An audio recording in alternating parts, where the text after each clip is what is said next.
Olá, caros alunos e alunas do curso de Teologia EAD da Faculdade João Paulo II.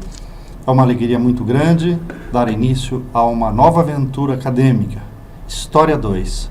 Iremos singrar estes séculos do período moderno, do período contemporâneo, procurando vislumbrar os principais acontecimentos, as principais ideias, os principais personagens que fazem parte da história da Igreja e da história da humanidade, visto que existe uma só história, com personagens diferentes, com culturas diferentes, com sensibilidades diferentes, na diversidade, mas uma única história.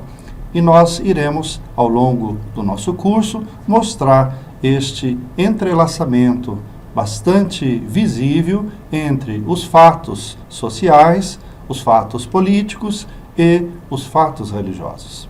Então, com muita satisfação, preparei este material que coloco à disposição dos caros alunos e alunas e, é claro, tenho esse desejo de aguçar a curiosidade de todos para conhecer melhor este período importantíssimo.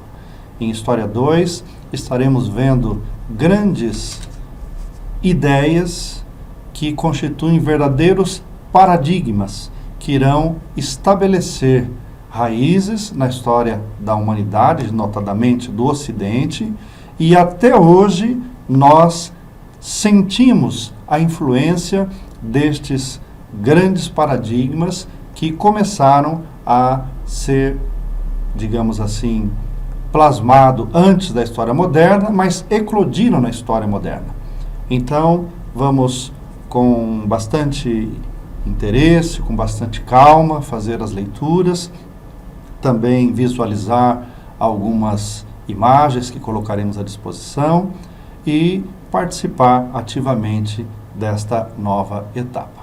Vamos lá, então, para a nossa primeira videoconferência e hoje nós trataremos de alguns aspectos da Igreja e da sociedade no limiar da Idade Moderna.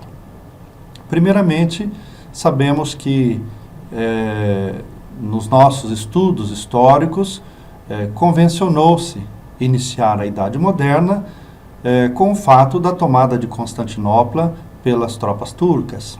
Vocês sabem, já ouviram falar, essa cidade é muito importante, desde a antiguidade, capital do Império Romano do Oriente, capital da ortodoxia, e também uma cidade famosa nos dias de hoje. A cidade de Istambul é muito procurada nos roteiros turísticos. Até hoje, muita gente, inclusive do nosso país, visita a cidade de Istambul. Essa cidade era a porta de entrada da Europa, né? A principal porta de entrada da Europa no final da Idade Média. E justamente esta importante cidade, esta capital milenar, foi tomada pelos turcos. E com a tomada dos turcos, faz-se a conclusão de um grande bloqueio de todas as rotas comerciais que a Europa mantinha com o Oriente.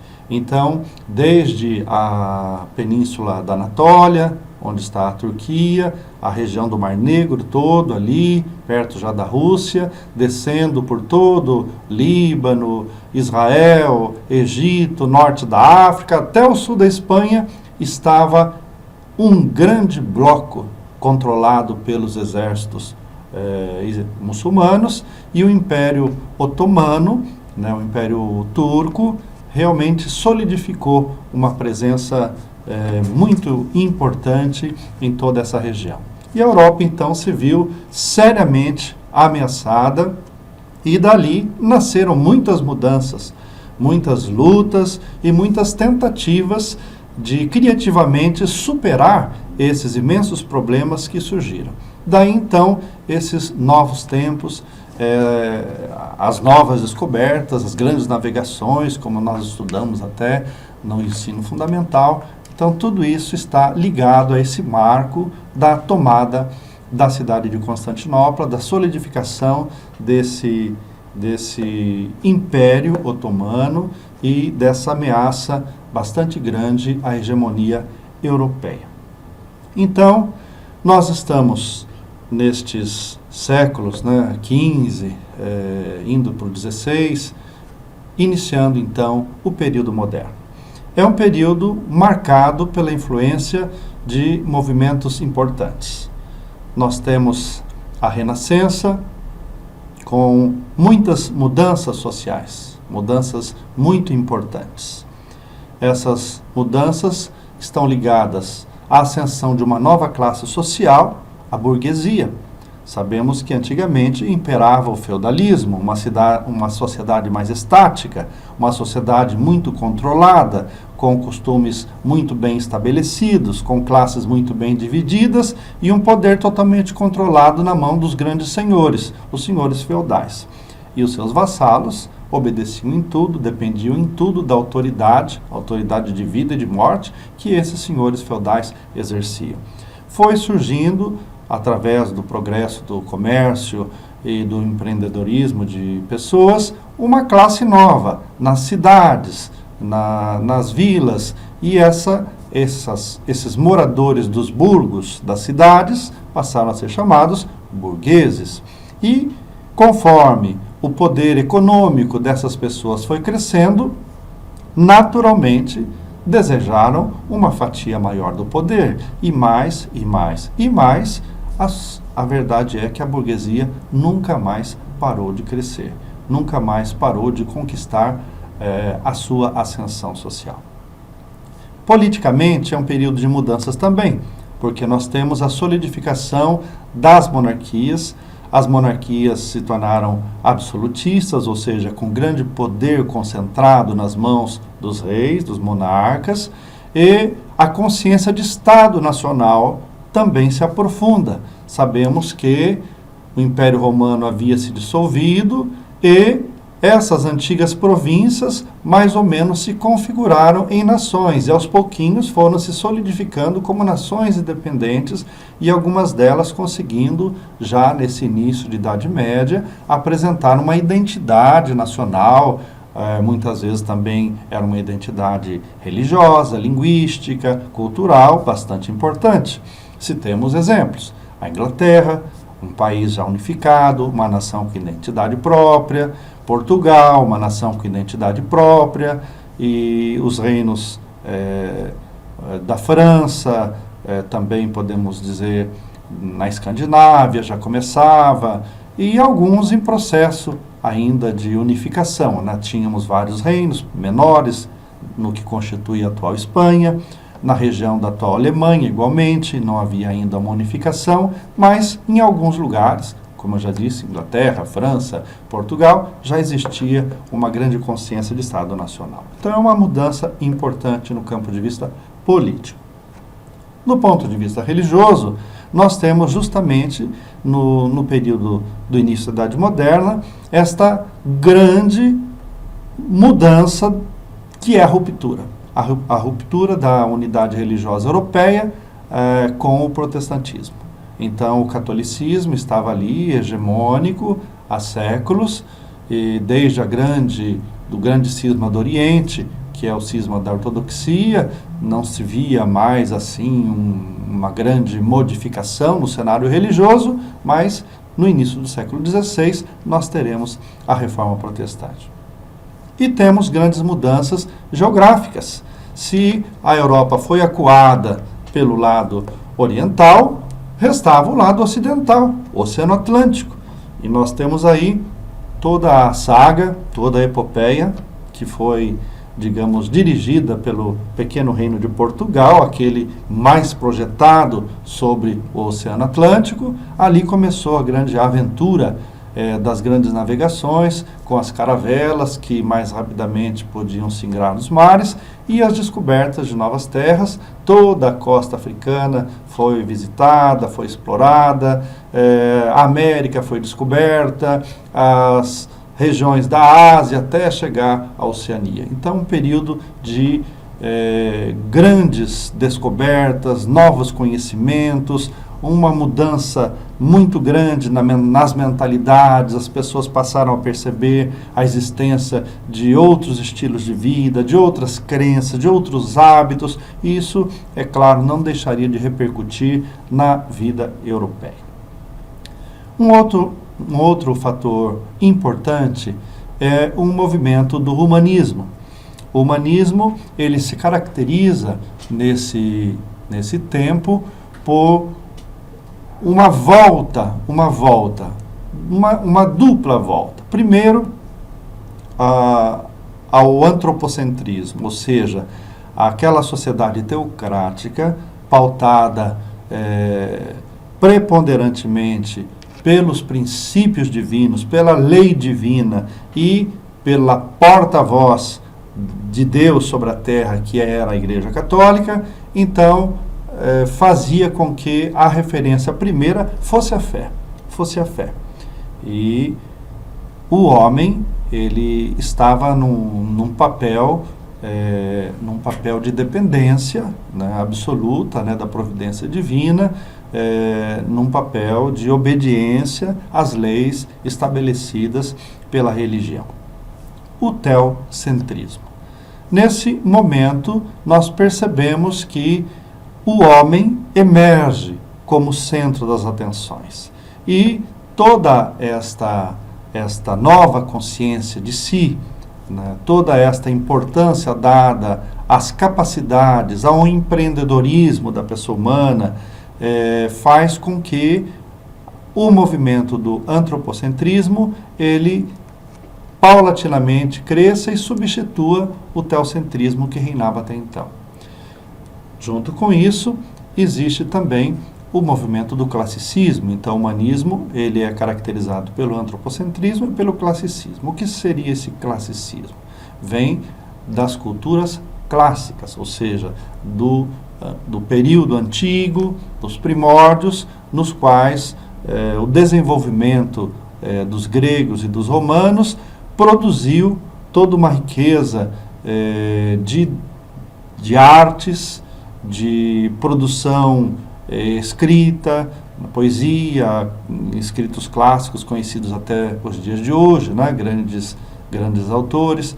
E também nós temos ideias, né? Concepções racionais que a mente humana elabora e desenvolve e se espalha, né, no mundo grego e no mundo romano. Então, nesse momento, o homem faz um salto, o homem europeu faz um salto para esse período clássico e busca inspiração nesses valores da cultura grega, da cultura latina, de séculos e séculos atrás. Então, nós percebemos que todas essas forças vitais do espírito humano, do gênio humano que afloraram no período clássico, são retomados e, por assim dizer, embasam esta nova valorização do indivíduo, da pessoa. Temos, ao lado do humanismo, um grande movimento cultural, artístico e científico que ganhou o nome de Renascença, né? Um verdadeiro renascimento. Depois de um período de uma certa morosidade, né, nas evoluções, nós temos um renascimento generalizado. Então, muitos artistas geniais, né, conhecemos tantos, né, Michelangelo, nós temos Da Vinci, nós temos Rafaelo, nós temos, quer dizer, o berço renascentista italiano, mas é claro, se espalha também. A Renascença é um movimento muito forte em outras partes da Europa, na França particularmente, mas nesse berço italiano ele se desenvolveu muito e ali grandes famílias de nobres, né, gente rica, patrocinava, e mesmo os grandes líderes da Igreja Católica, o alto clero, que tendo o poder, né, nos estados pontifícios e também querendo enriquecer as cidades com grandes catedrais, grandes obras, puderam ser mecenas, tornar-se mecenas, né, patrocinadores. Então, tanto nobres como membros do alto clero eram mecenas, patrocinavam, financiavam o trabalho desses artistas que deixaram um legado magnífico em pinturas belíssimas, esculturas belíssimas, uma arquitetura incomparável, que até hoje encanta as pessoas que podem visitar as cidades renascentistas ou mesmo os museus que guardam estes tesouros de valor incalculável. Então, uma nova cultura, as artes em ebulição e também um grande progresso científico, porque esta inventividade, né, este desenvolvimento das capacidades humanas, inclusive com novos métodos de pesquisa já naquele período, né? Então, são coisas que não eram acolhidas, né, na opinião comum, né, ordinária da população, mas em elites, em pequenos grupos especializados, se fazia, por exemplo, a dissecação do corpo humano, para se conhecer melhor a musculatura do ser humano, a ossatura, e daí nós percebemos também que isso reflete até nas obras artísticas, não é um mero olhar externo, é fruto de pesquisa, é fruto de gente que foi buscar elementos realmente profundos para embasar a estética. Então, isso se reflete em muitas obras que quase que parecem ter vida, né, quando nós as conhecemos e as visitamos. E nós vemos os cálculos, né, muitos dos quadros, muitos pintores, muitas vezes eram matemáticos, eram físicos, eram astrônomos, e nós percebemos esta quase que interdisciplinariedade que se fala nos tempos atuais. Ela existiu na Renascença, porque não era incomum encontrar um pintor com grandes conhecimentos de vários outros campos do saber, né? Então, uma pessoa com uma gama de conhecimentos invejável. Se nós pensarmos em Galileu, por exemplo, temos acesso às suas obras, temos acesso à sua produção, aos seus esboços, aos seus planos de trabalho, tudo com um grande embasamento científico, segundo as possibilidades da época. Então, a Renascença, ela é, até hoje, um movimento muito estudado, digno de nota, que mostra realmente estas elevadíssimas capacidades de desenvolvimento em todos os campos que o ser humano possui. E isso se eternizou em vários aspectos das artes, né, e da vida humana. Então, como vemos, este período, né, do início da Idade Moderna é marcado por mudanças importantes, pelo humanismo, marcado também pela Renascença.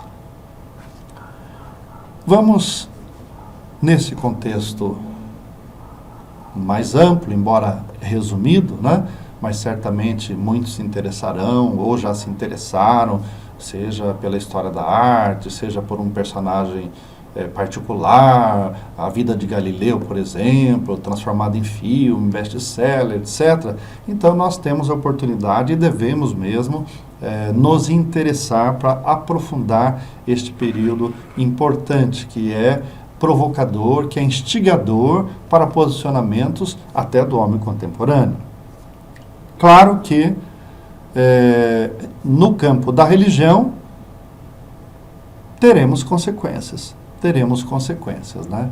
Então, estas grandes mudanças, elas também vinham sendo cobradas, vinham sendo propostas, em alguns momentos exigidas, há bastante tempo. É um equívoco pensar que reforma da igreja é um assunto do início do século XVI. É um assunto dos anos da Reforma Luterana. É um grande equívoco. na verdade, uma vasta literatura que se encontra à nossa disposição. Ela mostra que desde muitos anos, né, por exemplo, no século XIV, nós temos uma grande produção de autores, tanto espirituais, como teólogos, como religiosos, ou mesmo alguns literatos, que já apontam, né, com seu estilo próprio, né, já apontam no sentido de mudanças na religião. Então, não é um momento, mas eu já aceno, né, que é possível fazer um estudo aprofundado de todas essas experiências de reforma contidas em textos que nos trazem essa realidade desde uns 200 anos, pelo menos, antes da Reforma Luterana.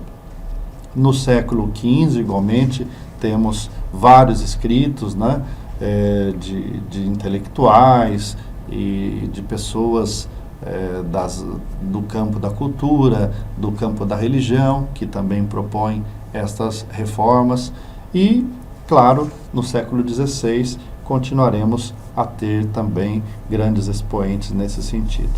Na coleção espanhola de História da Igreja, BAC, Biblioteca de Autores Cristianos, BAC, nós temos um grande elenco, né, de bibliografias, de autores que podem ser lidos nesse tema das reformas no seio da Igreja Católica ao longo dos séculos, né?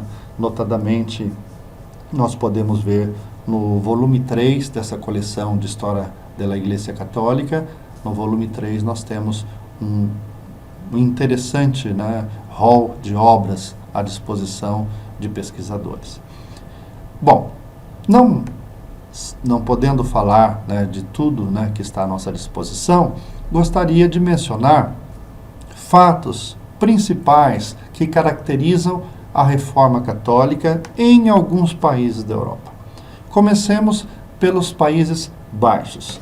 Os Países Baixos são aqueles que nós conhecemos hoje como Holanda, Bélgica, né?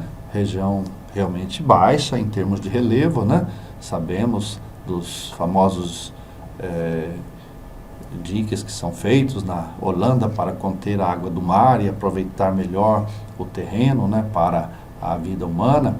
E nessas regiões dos Países Baixos, nós temos um movimento iniciado já na segunda metade do século XIV, que é o movimento chamado Devotio Moderna, em latim, ou seja, a devoção moderna, que se chamou moderna, em oposição às práticas reinantes até então, consideradas antigas, quer dizer, uma devoção muito exterior, uma devoção baseada, por exemplo, no culto às relíquias, uma devoção baseada quase que unicamente nos santos, uma devoção permeada por superstições que ainda eram conservadas na vida popular.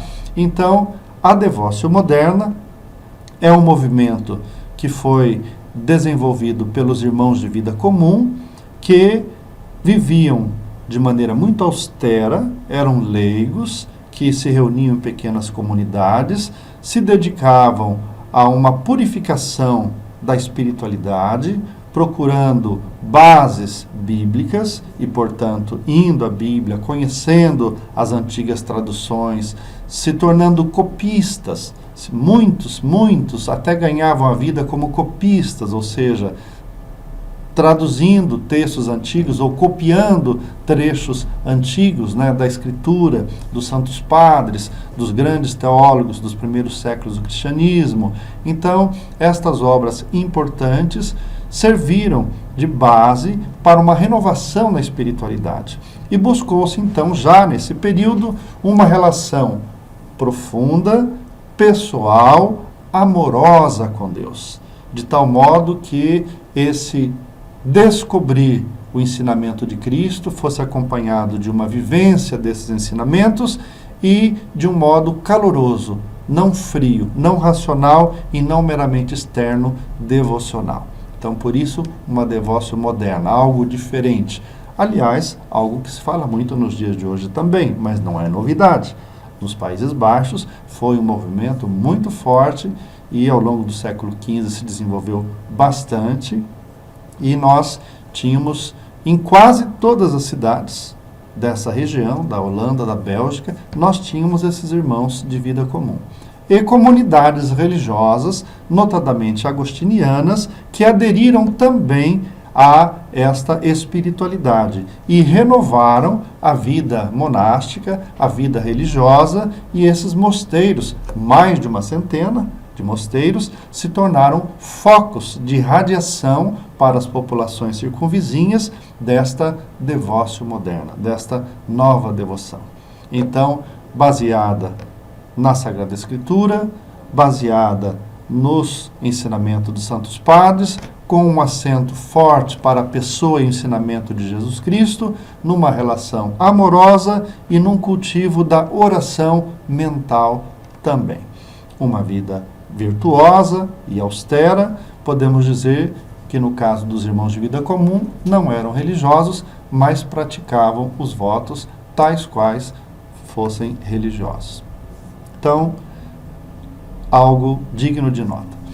Depois, nós podemos citar ainda, nos Países Baixos, a figura de Erasmo de Roterdã, um homem dotado de grandes capacidades, que abraçou a vida religiosa, mas depois teve licença dos seus superiores para voltar-se prioritariamente para a vida acadêmica, indo estudar na Universidade de Louvain, na Bélgica, onde ele pôde lançar-se num vasto programa de pesquisa das obras bíblicas, das obras patrísticas, e também foi um grande renovador de todos os escritos homiléticos do seu tempo, auxiliando muito os padres dessa região e também de outras partes da Europa a libertar-se de um pietismo, de um formalismo, de um ritualismo, e de maneira mais consistente, ou seja, com embasamento teológico e bíblico, apresentar ao povo, né, nas suas pregações e catequeses, esta vivência mais autêntica da fé católica. Então, pelos seus estudos, né, pelas publicações bíblicas que Erasmo levou à frente, pelo seu conhecimento, né, das línguas antigas e a influência que ele exerceu tanto no clero, como em leigos, como na vida universitária, em outras pessoas que ansiavam por reformas e até tentavam implantar reformas pela Europa, nós podemos dizer que constituiu-se um programa erasmiano. E esse grande autor, ele é quase que unanimemente considerado o precursor da Reforma Católica. O precursor da Reforma Católica, dado ao peso, né, da sua ação, né, reformadora, e ao embasamento, né, profundo que ele conseguiu. Ele é quase que unanimemente considerado o precursor da Reforma Católica. Então, Erasmo de Roterdã. Vale a pena, quem tiver a oportunidade, de ler, né, Erasmo de Roterdã. Então, todos já ouvimos falar, talvez, da sua famosa obra Elogio à Loucura, onde, de uma forma literária, ele toca em todas as chagas sociais e eclesiásticas também do seu tempo, e nessa obra Elogio à Loucura. Passemos para a França. Na França, nós temos também sinais claros de que o movimento reformista vinha de longa data. Nós tivemos, por exemplo, reuniões oficiais convocadas né, seja pelo próprio Reino da França, seja pela Igreja, que propuseram mudanças importantes no sentido de reformar a Igreja. O Reino da França, ele contemplava a convocação de uma grande assembleia chamada os Estados Gerais, e já no ano de 1484, portanto, fim do século XV, o Brasil nem havia sido descoberto pelos portugueses ainda, já houve lá na França, na cidade de Tours, um importante encontro, os Estados Gerais. E ali está claramente escrito que muitos aspectos da Igreja, da disciplina católica, deveriam mudar. Então, isso está, né, pedido, solicitado, instado nesta importante reunião. Também nós temos um sínodo da Igreja, que ocorreu na cidade de Sens, na França, e ali, em 1485, também nós podemos perceber todos esses participantes pedindo mudanças na Igreja.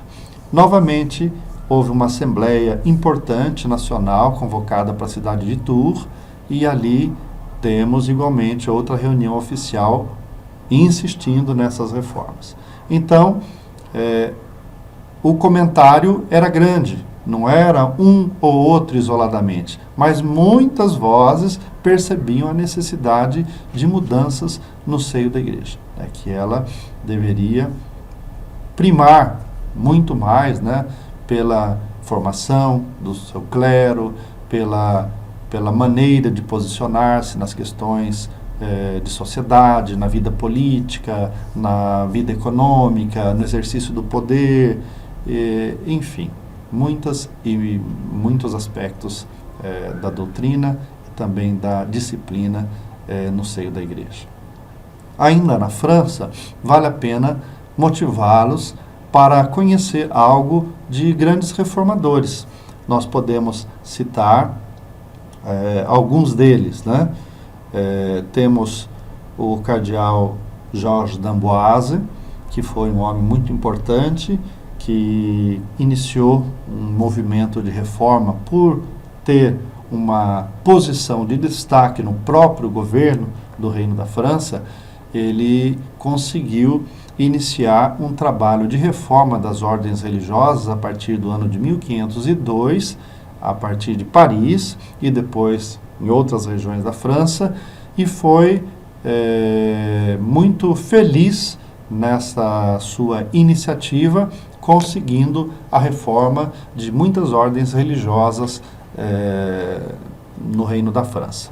Então, um esforço bastante grande, né, que foi interrompido pela sua morte no ano de 1510 e não pôde também contribuir para a reforma do clero diocesano, mas é um exemplo marcante de reforma da vida religiosa, no caso dessas ordens e congregações, a partir deste cardeal d'Amboise. Temos também, nesse período, entre fim do século XV e início do século XVI, a figura de um intelectual importante chamado Lefebvre d'Étaples.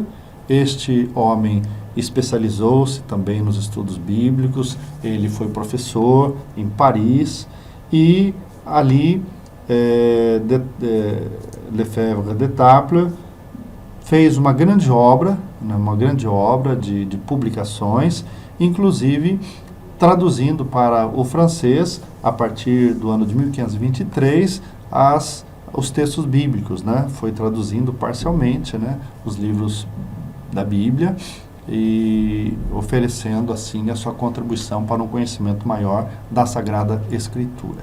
Ele também pregava este cristocentrismo e esse relacionamento amoroso com a pessoa de Jesus Cristo, esse Jesus conhecido através dos evangelhos, e desenvolvia toda uma mística, né, em torno desse estudo que ele também realizava, num grupo que passou a ser chamado de Cenáculo de Meaux, porque se reunia nessa pitoresca cidade perto de Paris, chamada Meaux, e ali eles aprofundavam suas ideias e difundiam, né, outras pessoas, outras regiões, tinham acesso a esse empenho por reformas na vida da igreja que Lefebvre d'Etaples propunha. E, por último, na França, nós citamos Jean Stendonck, que, a partir de 1483, também teve um papel fundamental, um papel de destaque nas reformas. Ele também lecionou ali em Paris, estudou, lecionou, e com este embasamento teológico maior, ele também dedicou-se à formação de novas gerações num espírito, né, religioso mais purificado e mais profundo. Ele foi o fundador de 2 grandes colégios ali em Paris, um para atender jovens pobres, outro para atender jovens de classe mais elevada, mas ambos com o mesmo rigor, né, no estudo e na prática das virtudes. Esses colégios se tornaram celeiros de vocações para muitas ordens religiosas, e podemos dizer, esses jovens formados, né, nesta mística e nesse amor aos estudos e nesse conhecimento, né, da Bíblia e da teologia, eles, por sua vez, difundiram, né, ações reformistas nas ordens nas quais eles entraram. O próprio colégio, né, se tornou sede de uma congregação religiosa aprovada pela igreja, né? Essa congregação, a partir de 1500, né, ela passou a existir com essa finalidade realmente de promover a vida religiosa de uma maneira purificada e de uma maneira mais autêntica, mais fiel, né, aos princípios evangélicos. Na Itália, nós podemos citar, primeiramente, um movimento chamado Companhias do Divino Amor, que era um movimento, na verdade, pietista e caridoso, né? As pessoas que dele faziam parte cresciam na espiritualidade, na vida de oração, na busca dos sacramentos, na meditação dos textos sagrados, religiosos, espirituais, místicos e obras de caridade, de um modo particular, voltadas para os doentes, criando abrigos para os doentes que não eram bem assistidos nesse período. Então, as primeiras casas para acolhimento, né, digamos assim, os embriões dos hospitais, das santas casas, né? Então, por toda a Itália, nós temos essas companhias do Divino Amor, das quais, né, fizeram parte pessoas importantes também. Nós podemos citar São Caetano de Thiene, né, canonizado, foi membro das Companhias do Divino Amor. Nós podemos citar o futuro Papa Paulo IV, que era Giovanni Carafa, que também foi membro de uma Companhia do Divino Amor, entre outros, né? E também desenvolveu-se ali, na Itália, um núcleo de humanismo piedoso e reformista. Estes cardeais da Cúria Romana, que tiveram um contato pessoal e por correspondência com Erasmo de Roterdã, eles cultivaram, né, o programa erasmiano, e estando ali na Cúria Romana, eles, no início do século XVI, foram elementos importantes para levar para a cúpula da Igreja Católica aspectos do programa erasmiano. E também podemos dizer que, mais tarde, vários desses cardeais, eles foram peças-chaves nos trabalhos do Concílio de Trento, que mais tarde acontecerá. Então, são 2 expressões, digamos, reformistas na Itália. E também citamos, por último, mais um país, a Espanha. A Espanha, igualmente, promoveu reuniões importantes nas quais discutiu-se ardorosamente como reformar a igreja. Nós podemos mencionar o Concílio de Aranda, que já aconteceu no ano de 1473, decidindo, aplicar reformas na Igreja Espanhola. Nós temos também o Concílio de Sevilha, em 1478, uma cidade importante até os dias de hoje, e que foi sede, de uma grande discussão para a aplicação dessas reformas. E no que consistia, notadamente, essas reformas? Por exemplo, obrigatoriedade do catecismo em todas as paróquias, visto que isso não acontecia na prática, a formação do clero, que fosse cuidada, que não houvesse tantos abusos, por exemplo, compra do privilégio de ser ordenado, ou de ser nomeado bispo, ou abade.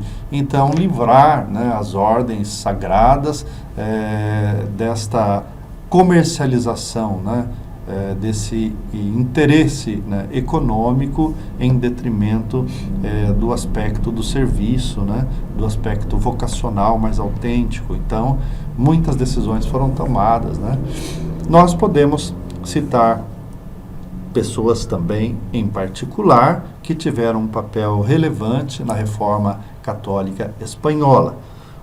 Temos Dom Fernando Talavera, um bispo importante nesta aplicação das reformas. Nós temos também o cardeal Francisco Jiménez de Cisneros, um homem importante, que ascendeu não só na vida religiosa, mas cresceu também na importância política, tornando-se, inclusive, por 2 vezes, ele esteve à frente do trono, como regente. Nós sabemos que em algumas ocasiões especiais, algumas monarquias são confiadas a regentes, na espera da posse de um novo rei, e em 2 períodos da história monárquica espanhola, esse cardeal foi regente do trono.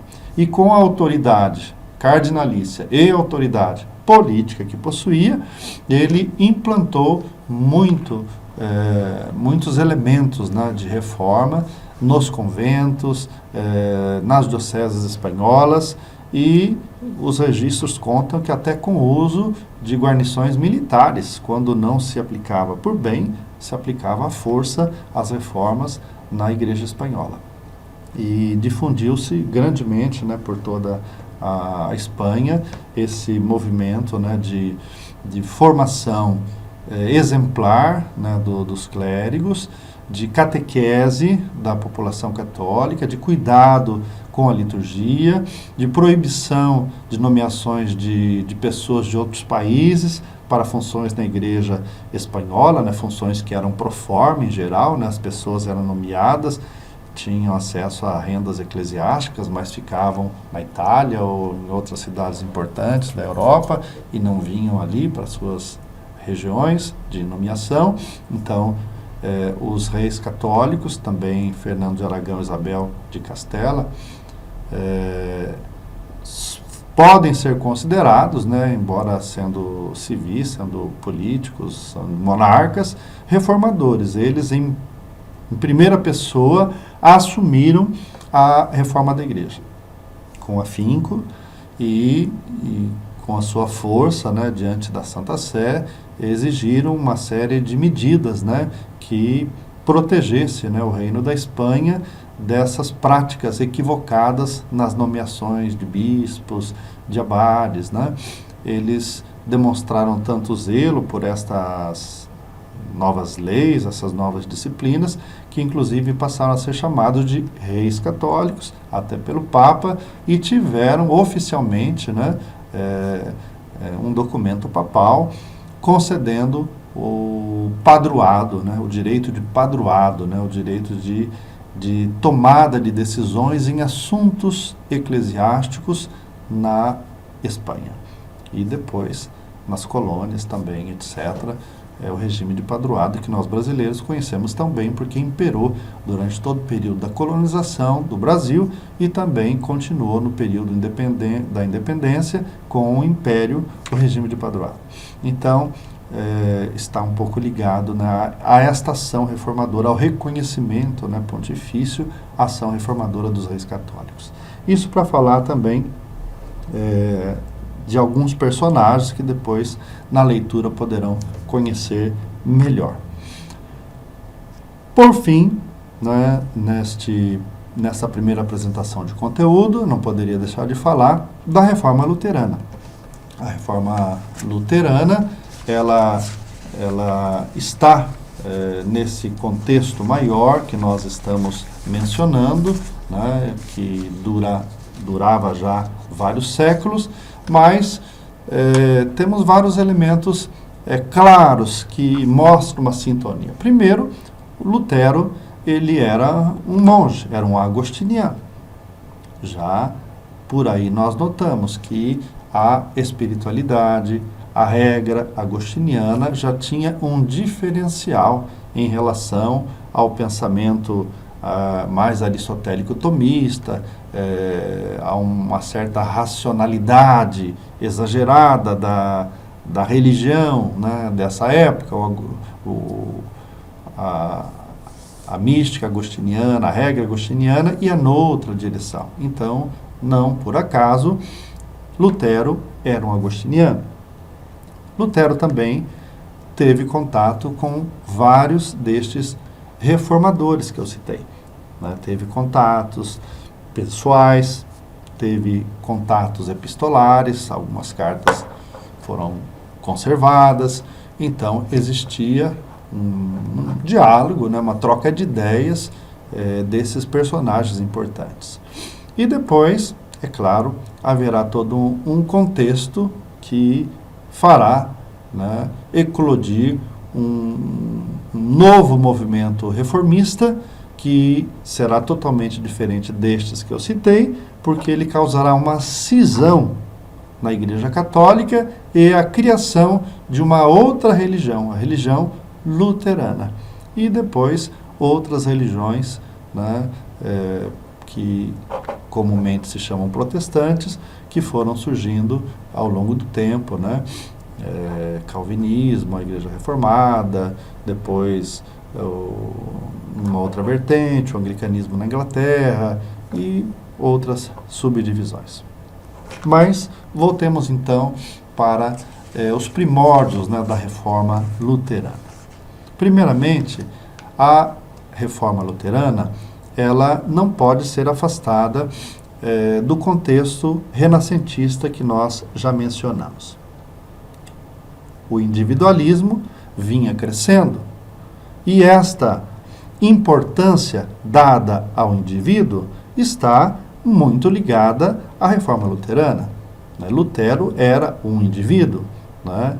Esta defesa da consciência pessoal, da interpretação, né, da verdade, da palavra de Deus, né, esta certa autonomia do pensamento, são típicas de um contexto de emergência do individualismo que, neste período, está em voga, né? Então, nós podemos fazer claramente esta associação. Então, outra semelhança é que ambos movimentos, Renascença e Reforma Luterana, também tiveram influência desta ascensão da burguesia, que é um fenômeno bastante forte, e também desse desenvolvimento, né, do capitalismo, novas grandes mudanças na vida econômica europeia, e a Igreja Católica, em vários aspectos, ela se chocava com estas novas práticas econômicas que se solidificavam. E, vamos dizer, a corrente protestante, ela não se chocou diretamente com algumas destas mudanças econômicas, tanto que, mais recentemente, nós temos obras importantes que estudam a ligação, né, do protestantismo com o capitalismo, no sentido de ser uma ética mais favorável ao empreendedorismo, ao enriquecimento, ao investimento, até com uma certa bênção de Deus para este sucesso econômico, né? E sem falar em atitudes, vamos dizer, em análises menos profundas, né? Temos de Weber no século XIX, temos já um pensamento mais desenvolvido, mas no século XX temos já também, na linha da teologia da prosperidade, um outro enfoque, né, da questão da ascensão econômica, que não é o caso, né, mas que mais ou menos está nessa certa afinidade entre experiências, né, protestantes, no caso até pentecostais atualmente, e a questão da ascensão econômica. Mas a religião católica, na verdade, sempre recusou-se a aceitar, por exemplo, o lucro, né? Tradicionalmente, sempre a moral social católica acentuou a caridade, a gratuidade, o dar sem receber. Então, na verdade, esse dinamismo da economia moderna e capitalista, ele não andava em consonância com a moral social católica. E nós temos também uma prática comum de um retorno, né? A reforma luterana é um retorno às fontes primárias da fé. A Renascença era um retorno aos ideais clássicos. Então, esse movimento de retornar ao passado para buscar o novo no presente, ele é uma semelhança existente entre esses dois movimentos. É claro também que não podemos deixar de citar que diferenças importantes existem. Nós temos, por exemplo, entre os protestantes, esta aspiração por um gozo espiritual, né, salvação eterna, no humanismo moderno, era um gozo aqui na Terra, né?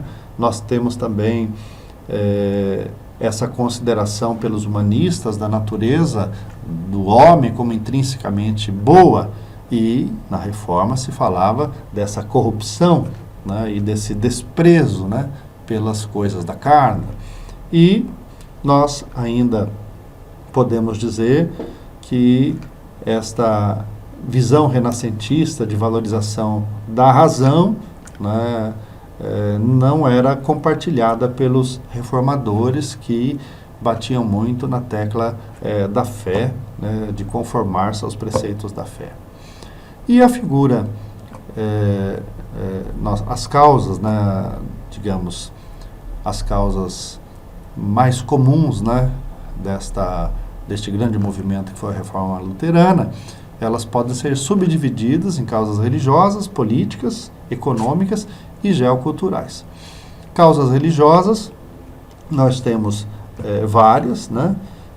A realidade do clero era lastimável realmente, naquele momento, né? Os testemunhos eram muito ruins, né? Tínhamos, né, toda uma série de práticas equivocadas, de vícios, de contra-testemunho da parte do clero, e isso era visível, né, nas comunidades, né, por toda a Europa. Então é uma causa realmente consistente, né, a falta de preparo e de bom testemunho da parte do clero e dos religiosos. Nós temos também a venda de dignidades eclesiásticas, de dispensas, de certos preceitos. Então o dinheiro falava mais alto que a doutrina da igreja.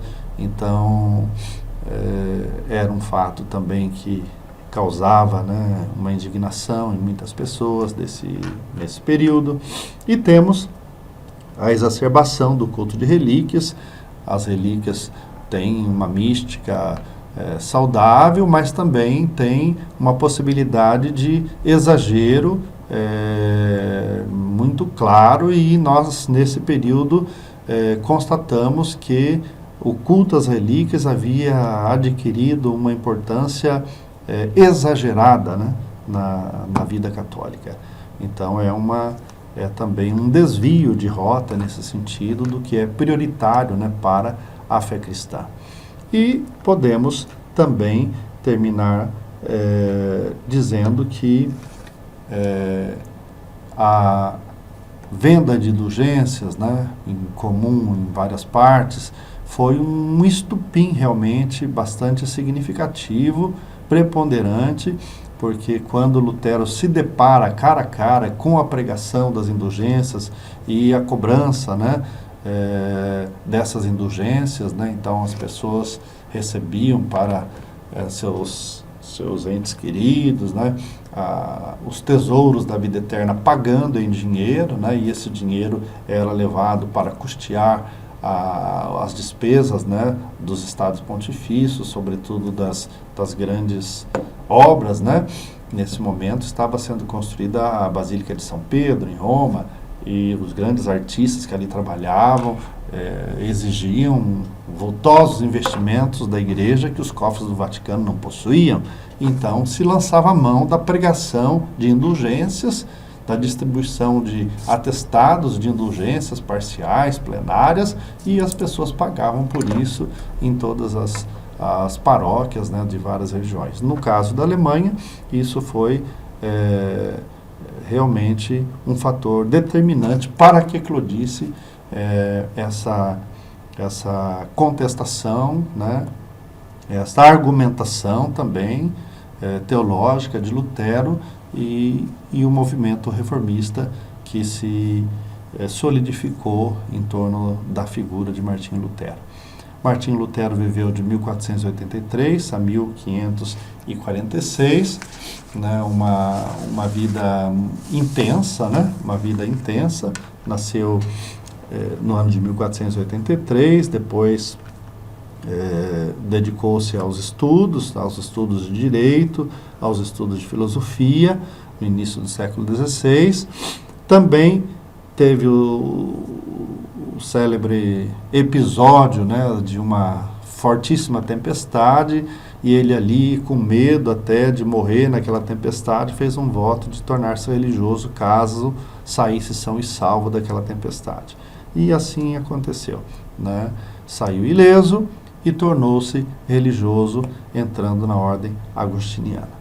Então teve a sua vida de um bom monge, né, um bom agostiniano na ordem, até que, com o passar do tempo, também a mando de seus superiores, ele teve um período no qual permaneceu em Roma por volta do ano de 1510, 1511, foi um período assim no qual ele se escandalizou bastante com o que viu ali em Roma, né, com o mundanismo de muitos religiosos, com vícios que ele julgou inaceitáveis, né, na sede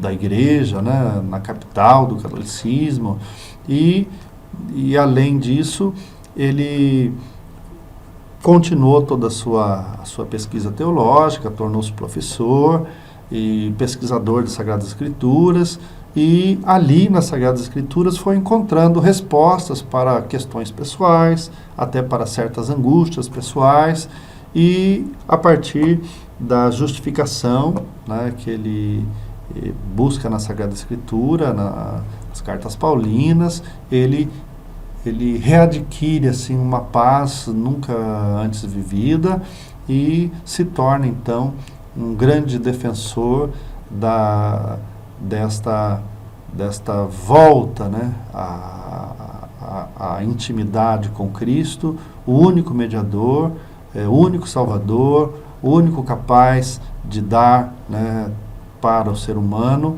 a possibilidade da vida eterna, e, portanto, esse papel de mediação que o clero assumia, né, e até visualizado financeiramente, ele repudia totalmente. E tem também outro episódio que ficou marcante na história, que é aquele momento em 1517, quando ele vai afixar as 95 teses que ele escreve, né, elencando os pontos principais do seu pensamento religioso, ali nas portas da Catedral de Wittenberg, na Alemanha. E então, aí toda uma série de embates vai acontecer, né? Reuniões com seus superiores, exigência para que ele se retrate, e ele não se retrata, ele exige que se prove que ele está errado para ele poder se retratar, somente assim ele aceitaria, não seria infiel à sua consciência pessoal, e vai gerando uma série de discussões, né? Vários âmbitos vão se manifestando, favoráveis, contrários, né? Seja entre os príncipes alemães, seja entre os professores das universidades da época, né?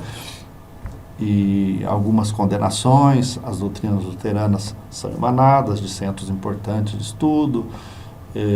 O próprio imperador do Império Germânico convoca reuniões importantes para discutir toda esta celeuma que se criou. E, por fim, nós vemos que Lutero ele é condenado, né?